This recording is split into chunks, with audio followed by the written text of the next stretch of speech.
ఈ సోషల్ మీడియాలో ఇలాంటి వాళ్ళు స్వచ్ఛందమైన వెర్షన్స్ రాసినప్పుడు మీరు ఏమనుకుంటుంటారు? నవ్వుకుంటాం సార్. అంతేనా? అంతే, అంతకుమించి చేయడానికి ఏముంటుందండి? ఏమి లీక్ అవ్వలేదు? వద్దు అని చెప్పలేము కదా, లీక్ అవ్వలేదు? ఏమైనా లీక్ ఏమవ్వలేదు. లీక్ అవ్వలేదు.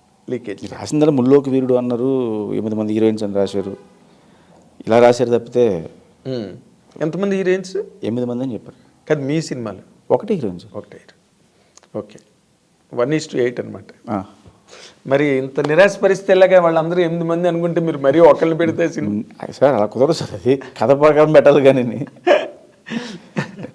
చాలా బాగుంది నిజంగా. This interview will stand.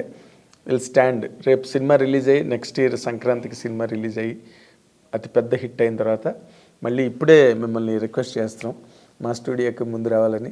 డెఫినెట్గా మీ అనుభూతులు, మీ అనుభవాలన్నీ అప్పుడు విరివిగా పుష్కలంగా పంచుకోవచ్చు. అప్పుడు మీరు అడిగిన పైదానికి ఆన్సర్ చెప్పచ్చు. పెద్దానికి ఆన్సర్ చెప్పండి. నేను ఆల్రెడీ బొమ్మ చూస్తారు కాబట్టి మేము ఎక్కువ అడగడానికి మాకు అవకాశం ఉంటుంది, మీకు ఛాన్స్ ఉంటుంది. ఎందుకంటే సినిమా అంతా చూసి వస్తాం కాబట్టి. అవును, ఈ సినిమాలో అది ఎలా తీసారండి, ఇది ఎలా తీశారు, ఇది చేస్తున్నప్పుడు మీరు పోస్ట్ మార్టం చేయొచ్చు కరెక్ట్గా, ఎలా ఇబ్బంది పడ్డారు. ఇంటర్వ్యూ కాబట్టి ఇంట్రాగేషన్ చేస్తారు అంతేగా. ఇప్పుడు ఇంటర్వ్యూ అది ఇంట్రాగేషన్ చేస్తారు. ఇంట్రాగేషన్. హవెవర్ మళ్ళీ I'm wishing you all the best Vasishta గారు. మీ పేరుకి తగ్గట్టుగా ఒక విశిష్టమైన విజయాన్ని సినిమా పరిశ్రమకి అవసరం. చిరంజీవి గారి విజయం సినిమా పరిశ్రమకి అవసరం. నాకు అవసరం సార్. ఫస్ట్ నాకు చిరంజీవి గారికి ఇంకో సినిమా ఆయన వెళ్ళిపోతుంటారు, ఆయన వెళ్ళిపోతుంటారు ఫ్లో. అవును, ఒక ప్రవాహం అది జీవనది. సినిమా ఇండస్ట్రీ కూడా కాదు, ఒకటి పోతే ఇంకోటి పోతే ఇంకోటి వస్తుంటాడు. బట్ ఈ సినిమా నాకు అవసరం. కరెక్ట్. చిరంజీవి గారు అన్నది ఒక జీవనది. నాకు ఆయన ఒక అవకాశం ఇచ్చారు, ఇది నేను ప్రూవ్ చేసుకుంటే నాకు ఇంకో సినిమా ఉంటుంది. ఎస్, ఇప్పుడు అంతా 1 డే మ్యాచెస్. సినిమా ఆడితే నెక్స్ట్ డే నువ్వు ఉంటావు, ఆడపోతే నేను మర్చిపోయి ఇంకోటి వెళ్ళిపోతారు. అంతే.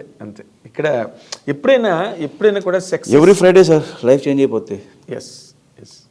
మీ ఈ ఫ్రైడే మీ లైఫ్లో ఎప్పుడూ మారకూడదని కోరుకుంటున్నాం. Thank you sir. ఫ్రైడే స్టేబుల్గా, స్టడీగా, ఫిక్స్డ్గా అది మీ లైఫ్లో మళ్ళీ నెక్స్ట్ ఇయర్ సంక్రాంతి అనేది ఒక రికార్డ్ బ్రేకింగ్ ఇన్సిడెంటే. ప్రతి ఫ్రైడే ఎక్కడో దిక్కుని ఏదో డైరెక్ట్ టెన్షనే. అవును కదా.